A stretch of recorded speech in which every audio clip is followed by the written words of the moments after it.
Is there any new developments, anything that you're doing since we last spoke that maybe I should ask you so you could talk about? You know, I think, you know, when did we speak? What, November, December? Dude, it's, you know what, with pandemic time, I don't know. Let me Well, see. I'm working on the compounding. It's pandemic time plus startup time. So like a couple months can be sort of a lifetime. You know, we're growing very fast. So we just raised a round of funding to sort of accelerate some of that growth. You know, we started MakeMyMove really as kind of an experiment about a year ago. And we've been really pleased with sort of seeing the thesis play out. You know, communities across the country are participating. We've had, you know, hundreds of thousands of visitors just in the first year alone, of movers that are kind of looking for their next place. And so we're excited to be a small part of that and, you know, grow the business. That's great. So you got, this is your first round of funding or?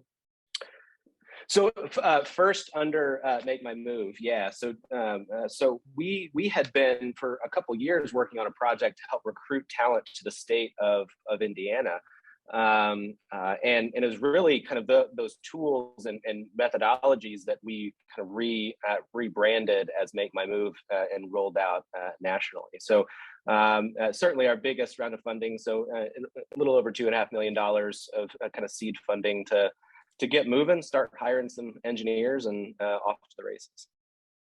And this is after you left Angie to do this, right? Yeah, so Angie's List, but now it's Angie, I guess, is that? Yeah, so when I left, it was still Angie's List. So I and my co-founders all came from that business. Bill Osterley started Angie's List, led it for a lot of years. And when we were all kind of winding down, we knew we wanted to work together again.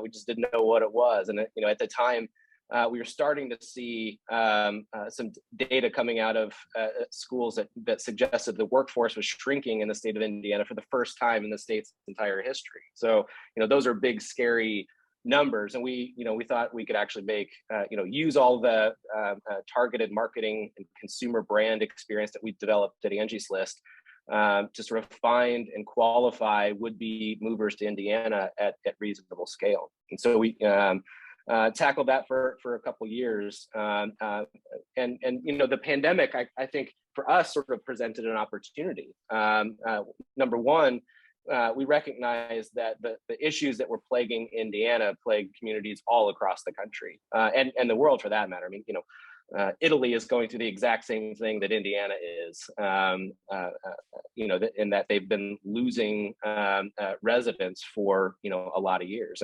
and losing residents. You know, we think about the world in terms of flywheels. You know, if you're losing population, that means that less money can be invested in amenities, which means more people leave. It works in reverse, though. If you can start to attract individuals, you can invest the incremental dollars that they bring in more amenities that bring more people. So we really see this as a way to help communities all over the place grow and find a way to sort of build a sustainable method for growth. See, this is great.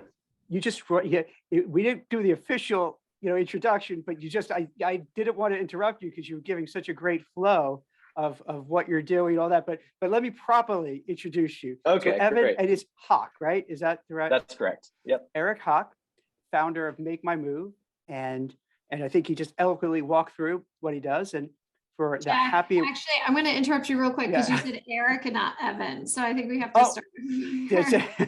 This is our first blooper in our brief history of having a podcast. I want to make sure we have the guest's name right. Sorry. That's polite for you to say, Michael, but I've made a lot of bloopers. So yeah, I guess maybe you guys didn't notice it. So Evan Hock, welcome to Happy at Work. And it's all about bringing positivity in the workplace, empowering workers, making them happier, and then bringing on really smart guests like yourself to talk about your journey to be, you know, starting up MakeMyMove and giving some leadership tips as well. So I know we just kind of launched into it, and I think Mike had a question, so we can kind of jump into it, and let's do this. Sure. So Evan, it's great to have you on the show, and I love the idea of having a business like yours where populations are dropping in certain communities and they want to bring you in to incentivize people to move to those communities. But what's the first step? Do you have to get buy-in from like city council or government? Like how do you get started with bringing people to a community? Yeah, so what's interesting is it's still so early in this that I think what we're seeing are just the early adopters and their creativity, how they're getting it done, and it's a little bit different in every community. So a lot of the very early adopters were sponsored by private foundations. So Tulsa, Oklahoma was the very first of these programs. They started in 2018 and are sponsored by the George Kaiser Foundation. So an organization that believes in that community and is putting their money where their mouth is. They're wanting to help grow, and so they seeded that program and able to get it going and prove that it is sustainable. Other programs, it might be the local economic development corporation or chamber of commerce that sponsors. Still others, it is the municipality. But in every case, there's some sponsoring agents or body that sort of is sticking their neck out a little bit and then working to get buy-in from the city councils and the like. So I think there's a lot of adventure seekers that are doing this. They're trying to prove out a concept. But we're really encouraged to see that those early adopters are seeing the returns that we've been sort of reporting for the last year or so.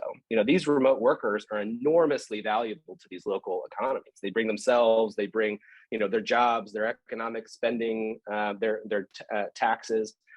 We actually commissioned a study out of IU, Indiana University, that to actually calculate the value of these people to local economies. And so if you recruited a software engineer from the Valley, and let's say they're making $100,000 a year, which is, would be pretty low for a software engineer, they're bringing $83,000 in incremental economic impact in that first year alone. So when you think about the lifetime value of that person, living in the community, it's a big win.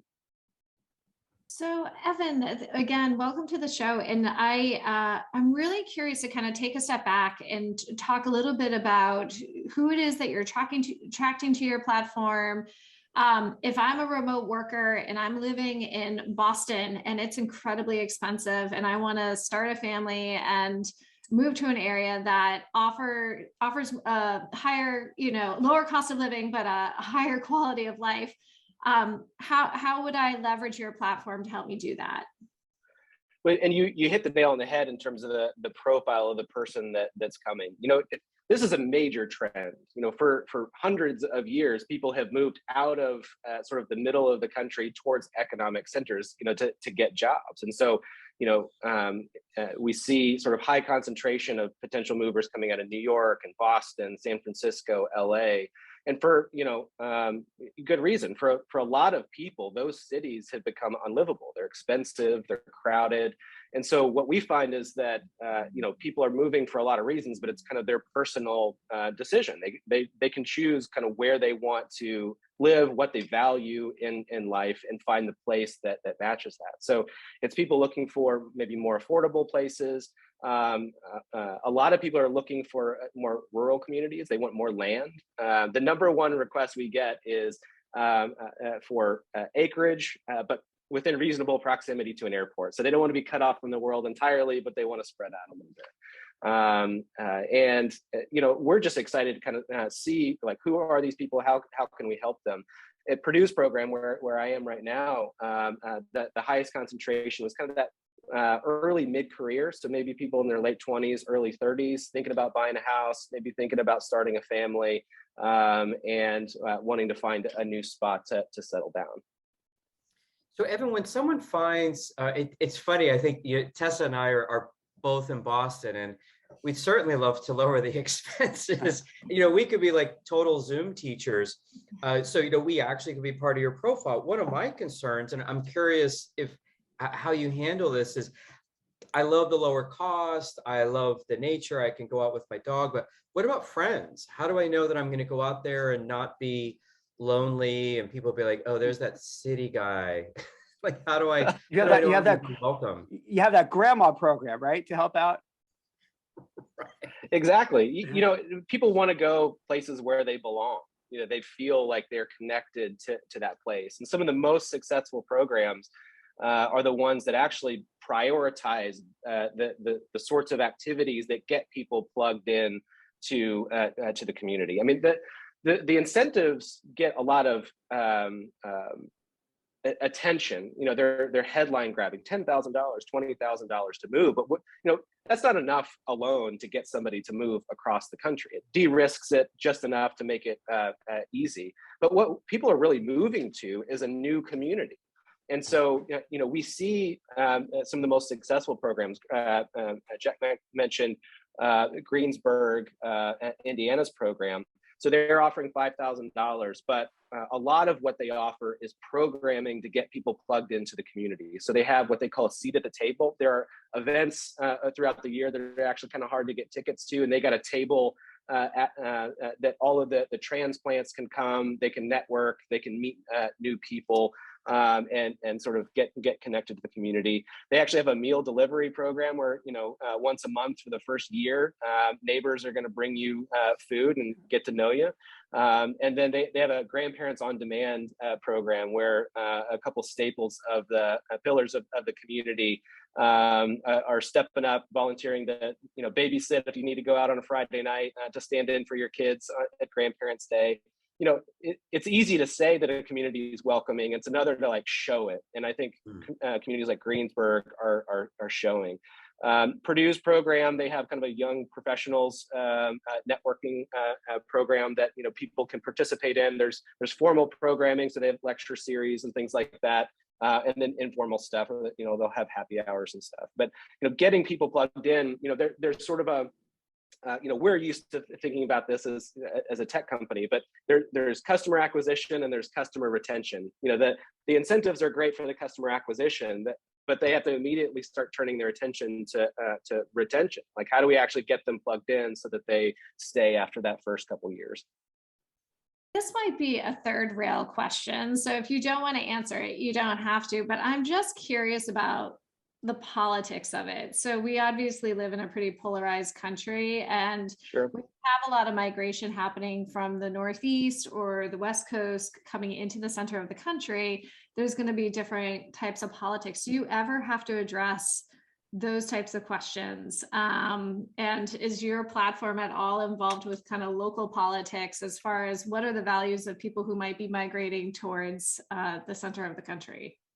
Yeah, great question. I won't bite on I won't dig too far into it, but I'll share a couple perspectives. I think number one, the mobility of workers is a huge opportunity for those workers to self-select into the communities that they want. They're no longer wed to the specific location of their employer, which is huge. I mean, for the first time in history, people can choose where they live. And some people are moving for political reasons. They maybe to be closer to more like-minded people, or to get away from where they are right now. We don't hear that a lot. I wouldn't say that is even in the top 10 of reasons that people are moving. Oddly enough, one of the most successful programs in Indiana is in Bloomington, which is sort of a blue dot in.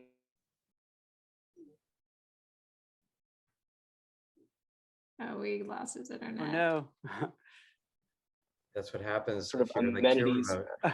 Oh, you know what, Evan, we just lost you for probably about 15 seconds. So you were talking about, no, that's okay. I was really winding up. But you were talking about Bloomington, a program in Bloomington, Blue Dot, and that's where we lost you. Bloomington, blue dot in a red state. I think we're seeing a lot of people move from bigger cities to those communities. They offer a lot of the same amenities, maybe similar politics to what they're used to. Taking a step back, though, a lot of what we're hearing from these local leaders is that they want to use these programs to develop a little bit of diversity in their communities, diversity of demographic, diversity of thought, and so I think the optimist in me is actually, I'd like to think that our divisions aren't as irreconcilable as sometimes it feels like they are. And the best way I know to reconcile conflict is just, get in front of people. It's, it's one thing to have a conflict via Twitter. It's another thing to share a meal with somebody. And my hunch is that we're far closer than it feels. And I know Jack has a question for you, but I just want to kind of close the loop to say, I think your program could offer that bridge, right? It sounds like what your platform and what you're trying to do could really encourage young people to see that they could facilitate that type of bringing people together and bridging the divide and so forth. So I too am hopeful as well. So go ahead, Jack. Yeah, Evan, it's really interesting. I'm seeing so many stories about digital nomads, people working kind of around the world. Do you have any thoughts about your platform kind of incorporating that? So maybe they won't live, for 5 years in, let's say, the Midwest, but they just want to kind of stay for a little bit in the Midwest and then maybe try the South and maybe try to go, out to the West, or just explore different countries. Is that on the horizon, you think? I think that's already happening, and there are several other platforms that really cater to that particular persona. Some of the offers that are on our site, I think, probably are more attractive to the nomads. There's a whole slew of them in the Caribbean. Barbados giving 1 to 2 year visas for these sort of temporary remote workers. So I think there's going to be a lot of that. Now, is that on your platform now or no? Yep. I got to check that. Wait. So like, I wouldn't have to live there. But if I wanted to, let's say I'm here in New York and New Jersey, and it's cold here in the winter, and so I think in Boston. So if I wanted to go down to Barbados, you could set it up where I could be there for like a month or two. Yeah, so I think they're trying to get people to stay a little bit longer. They're long-term visas, but they're not permanent. So they're targeting people that are wanting to maybe move for 9 to 12 months. But it sort of presumes that you're off to the next adventure after that. So I certainly think particularly destination communities are going to have no trouble marketing to the would-be travelers that want to work out of paradise for a little while. Puerto Rico actually has another program. It's on the site. And they're sort of formalizing the program a little bit, actually kind of getting people plugged into the community, like a lot of the stateside communities. I think really our intense focus right now, though, is in helping, giving tools to the communities to actually land new residents. And in a lot of ways, they're similar, but they're different in some key ways. And in particular, they're different in sort of the economic drivers behind it. A better analog is sort of the traditional economic development of recruiting companies. I think for many decades, communities have competed to land, the Amazons of the world to relocate, and for good reason. A business like Amazon brings jobs and economic impact. But these remote workers, it's sort of retail economic development in the sense of you can recruit the individual, they bring their job to. The difference is it's 100% incremental to that community. It's a new person and a new job all in one fell swoop, and it's impactful day one. They're spending money the day they show up, and people that move are spending a lot of money in the community. And so, I think these people are looking for long-term residents, even if long-term is, 4 or 5 years, they're using this as a mechanism to grow their both tax base and the community in general. So Evan, how does your company make money when people are moving? Like, what's the business model? Yeah, so we have a couple options. Our core product, communities can subscribe to essentially a pipeline of movers. So the website serves as a way for them to sort of merchandise themselves. We promote and sort of advertise the communities on the site. So if I'm a community, I could pay about $1,000 a month to get promoted on the site, and to have tools to sort of engage the people that come through the platform and make it easy to land them. If they need a little extra help, maybe they need help building the program, securing funding for the program. We have a full services business, and so we'll come in, kind of handle soup to nuts, setting it up for them and helping them manage and recruit individuals. So one question I have is, now kind of taking off the selling or talking about MakeMyMove and putting on your entrepreneurship hat. So you're in a startup, high growth, you're building your team. How is your internal organization, and how are you managing this kind of high growth position and building your team and creating a positive workplace environment? Yeah, great question. So, we have the benefit of our core team has worked together for a very long time. And there are a few things you can choose in life. Who you work with is a really big one. And I think we've chosen deliberately and chosen well. So, there's about half a dozen of us that, have worked together for, 10 plus years. And, I think, business and, managing an organization, it's a bunch of relationships. And so how do you model, effective conflict and sort of co-rowing at the boat? So, I think we have a general culture of we don't take ourselves very seriously at all. It's pretty low key, and we have a lot of fun. We take the work very seriously. We have intense goals, and we really love achieving those goals together. So we're big on sort of measuring things. We try to distill everything down to sort of targets and OKRs, objectives and key results, so that we know which direction we're going. We know how this person's work impacts this person's work, and we try to communicate as much as we possibly can. It's been an adjustment, kind of moving to a remote environment ourselves. We've always been co-located, and now we're distributed.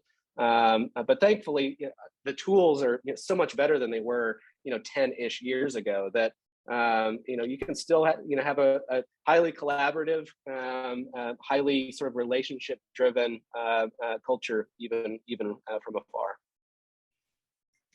And Evan, when someone is interested in perhaps making a move from a city into, they probably have like 2 or 3 places that they've shortlisted. Is there a way to sort of test drive the experience, or like go for a weekend, or is there anything sort of formalized, or do people just sort of show up and walk around and see if they feel the vibe? Are there any hand-holding opportunities? We've been surprised by a couple things. One, we've been surprised the degree to which these folks are relatively free agents. We kind of came in thinking that people would have like a very specific 1 or maybe 2 places that they're thinking about moving. 6% of our registrants would literally move anywhere. Most people on the platform probably have kind of a general profile of where they're looking. Maybe they want to live in a college town, or they want to live in a small town, but there might be like half a dozen potential options that they're choosing from. And so, a lot of people are sort of visiting for a weekend. They'll, stay in an Airbnb for a long weekend, kind of get a sense of what nightlife is like, or what have you. Some of the programs actually formalize that. So Purdue's program actually hosts weekends on campus where they'll have half a dozen or so of the recruits come the same time. They'll introduce them to people, let them ask questions, let them tour schools. That's been a very successful program in that the conversion rate of people that come to those visits that actually end up moving is very high. Compared to other programs that maybe just kind of leave it up to the individual. And what are some of the most popular places that people are interested in moving to? I noticed you mentioned Purdue a few times and Greensburg, Indiana, but are there any others that are coming to mind?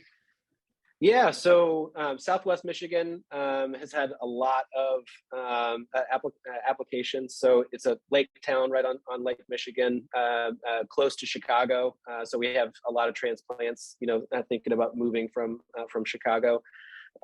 West Virginia, statewide program, been very popular for a lot of reasons. It's a $20,000 incentive, $12,000 in cash, and then $8,000 in kind of local amenities. So, West Virginia is sort of wealth of outdoor resources, and they're really focused on, through park membership and equipment rental, getting you on the rivers and the mountains, enjoying the outdoors.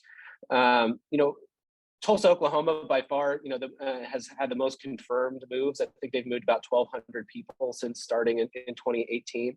And wait, that's just 1,200. I mean, that seems like a fair amount. 1,200. Yeah.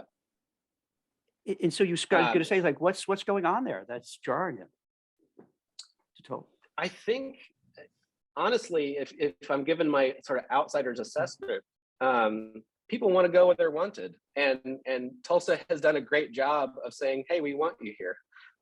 So they benefited from being first mover in this space. They're given $10,000 and got a lot of press for being the first to do that. But we talked to a lot of people who have moved through that program, and what they say is, the $10,000 got my attention, but I moved because of this community that they introduced me to. They're attracting tech workers of all types. Sort of getting them plugged in through sort of formal programming. They actually pay that $10,000 in monthly installments. You have to show up to the networking events to kind of get the money, and it does a great job of kind of getting people plugged in there. And they report an over 90% retention rate into that second year. So I think it's really a testament to a community banding together, telling their story, and sort of getting a wave of people to come in and sort of building community on the fly. And have you done any follow-ups with the Tulsa people? The reason I ask is that I've always nicknamed Boston the cold shoulder city, because it's really hard to make a friend unless you get a puppy, and then you're good to go. But when I moved to Beijing, I actually met more people in Beijing in the 6 months I lived there than the 20 years I lived in Boston, because the expat community really stuck together. I think we're all just afraid of being lonely, and we didn't speak Mandarin. So anytime someone was, let's go here, let's go there, we all showed up. And I'm wondering, is it like an expat environment where that group is sort of, eating at the lunch table on their own? Or have you found that they're actually integrating with the locals in the host towns? It's a little bit of both. We're absolutely seeing sort of cohorts of people moving, and sort of those people stay connected. And a lot of them will say, they would have moved years ago, but didn't have the benefit of sort of a built-in network when they get there. So that there's a lot of ways in which these programs de-risk the move for the mover. I will say, though, it's a little bit of a cliche. I mean, that the middle of the country, there's a lot of really welcoming communities, and I think you'd be shocked at the degree to which going out to eat, you might just meet somebody on any given night, or you go to an event and people actually show up and they're shaking hands and like are genuinely interested in meeting. So I think I love Boston, I love New York and all those cities, but I think a lot of what people are trying to find is that place that they can feel connected to, and they're using these programs to find that place. Well, you make a great point. I've done some trainings in Barbados, the nicest people in the world. And I think one of my favorite things was going to outdoor ballroom dancing to country music. Yeah. You just gotta go. It's fun, but it's there are no strangers at outdoor dancing to country music. Yeah. So I had a question for you, Evan, around the target population. So you mentioned earlier in the conversation around, the late 20s, early 30s, wanting to migrate, be able to buy a home, start a family, have access to more resources. But I'm curious, is that the only target population, or is that the ideal target population? Because I'm in my mid to late 40s, but I also have my oldest going to college. My other second will be heading to college soon. And when I think about, gosh, at 50 years old, I still have 20 more years to work probably, where, I could go, my husband and I could go anywhere. And, I'm just curious as to, do you find like kind of different types of populations with different incentives wanting to experiment and travel and move, or is it really primarily the millennials that are making the move? No, it's across the board. You know, we really think about the world in terms of anchor points and release points. You know, there are specific anchor points, like having a kid is an anchor point. You know, like they're going to be going through school and all that. That kid graduating from college is a release point. Like suddenly you're kind of free. What's this next chapter going to look like? And we're actually one of the most popular cohorts for college towns is kind of like mid to late 50s. You know, maybe they're thinking about where they might retire eventually. Maybe they want to audit some classes and some of their free time. They've got some disposable income. They get season tickets to the sporting events. I mean, that's probably number 2 in the demographic list, would be kind of that. Maybe we call it kind of a last act kind of career trajectory. But there, you know, within the margins, there's all kinds of different sort of demographics of folks, where they are in life, what they're trying to get out of it. You know, I think one of the things we encourage communities to do is really think hard about what their community has to offer and who that might be attractive to. You know, this is a simple marketing exercise. You're trying to find your target audience and you're trying to tell the story in a way that resonates with them. And I think for any community across the country, you know, there might be a different target audience. And that's actually part of what we do with our services business, is help them unpack that, help them craft that story and reach the audience. I'm curious though, Tessa, where do you want to go? It sounds like you have something, you know, you have something in mind.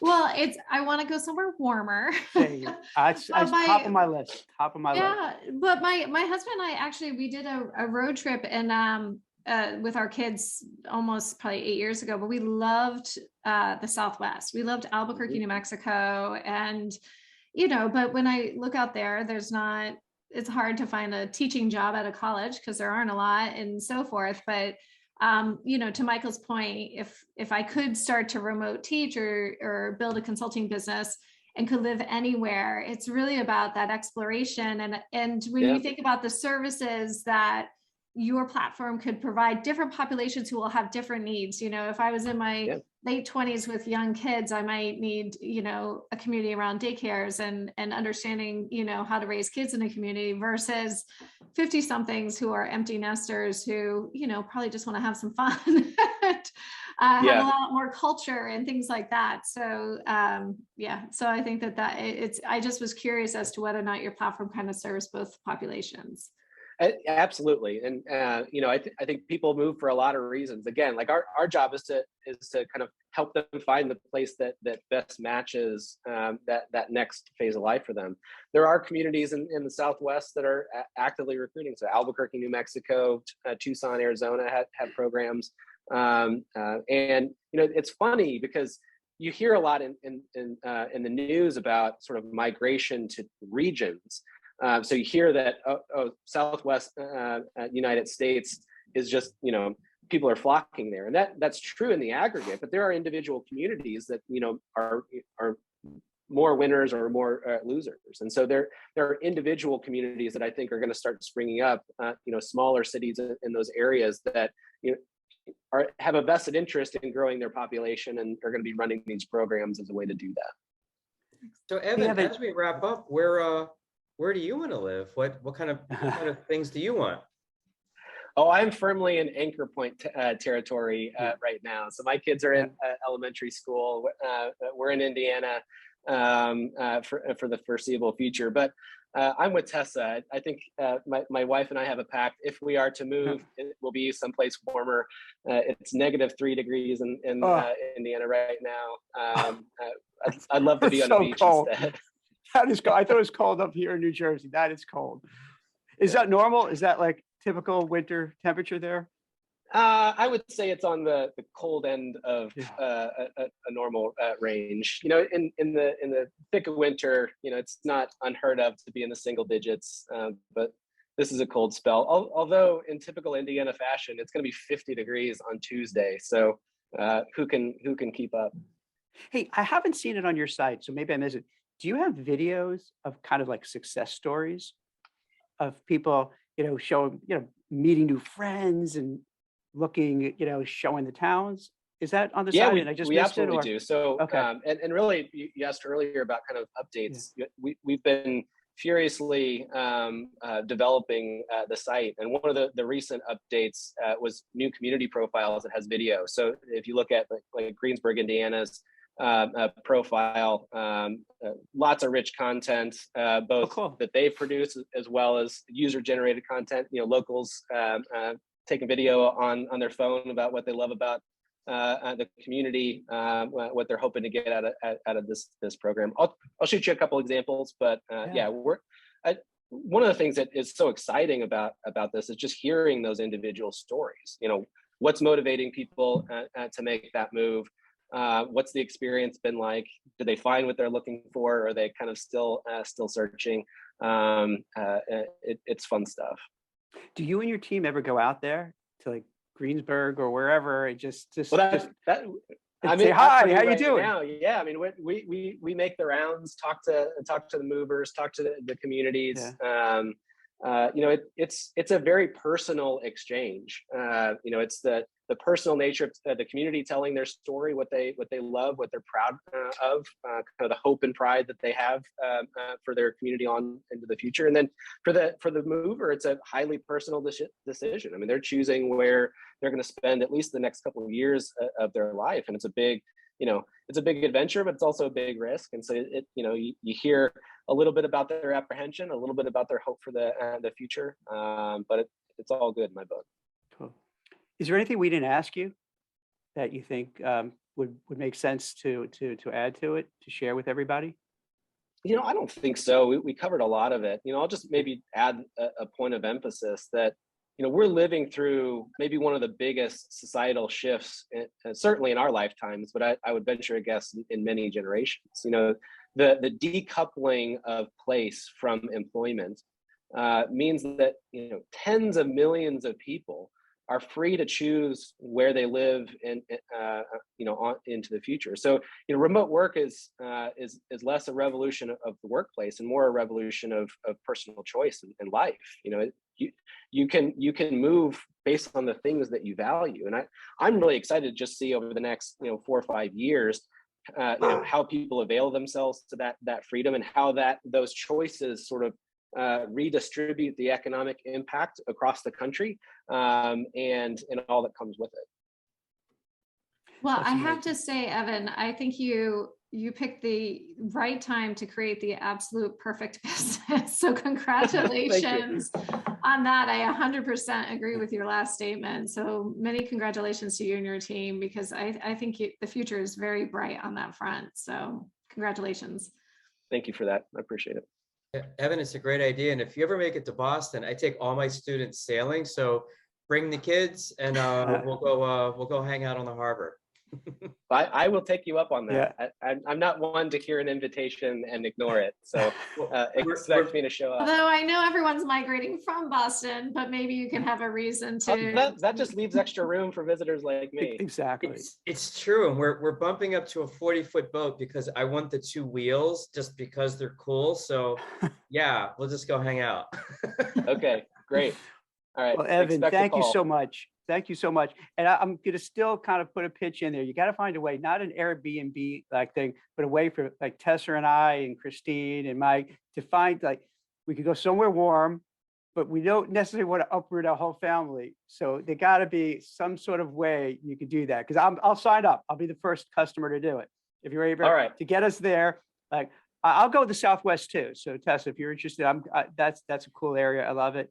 But anything that's warm, I can't take the cold anymore. I'm down. Okay. And I can do what I do from anywhere. I'll put you on the notification. You'll get a notification when the visas open up to Paradise. And then when we do international too, when you get international and you start having digital nomads, sign me up for that too. Yep. Yeah, we're probably about 2 years out from a European expansion, but it's on the roadmap. Yeah. Awesome. All right, I'm in for that. Yeah, I'm ready for my under the Tuscan sun experience, in Italy. Yeah. So if everyone's migrating out of Italy, I'll go. Well, they'll give you a house and like $30,000 to move to the Italian countryside. So it can happen. Yeah. Well, that's great. Excellent. Well, thank you so much, Evan. This is, you know, it's so nice when you hear a great story. You know, it's such a cool business you built, and you're really helping people live better lives. Because if you're in a place and you're miserable and unhappy and high taxes and maybe high crime rate and not great schools, and now you can go to your platform and find a place, say, hey, oh my God, this is fantastic. You know, wonderful people. I get a warm embrace, less taxes, more sunshine, you know, more friends. So it's really a nice thing. It's a You know, it's a win-win. great business. Yeah. Yeah. So good for you, man. I love it. Thank I love you. it. Thank you so much. Evan, Jack, thanks for good to your see you time again. today. Michael and Tessa, good to meet you. Nice to meet you as well. Thank Excellent. you so much for your time today. Oh, it's my pleasure. Let's keep in touch. Take Thank care. you. Bye-bye. Take care. Yeah. Bye.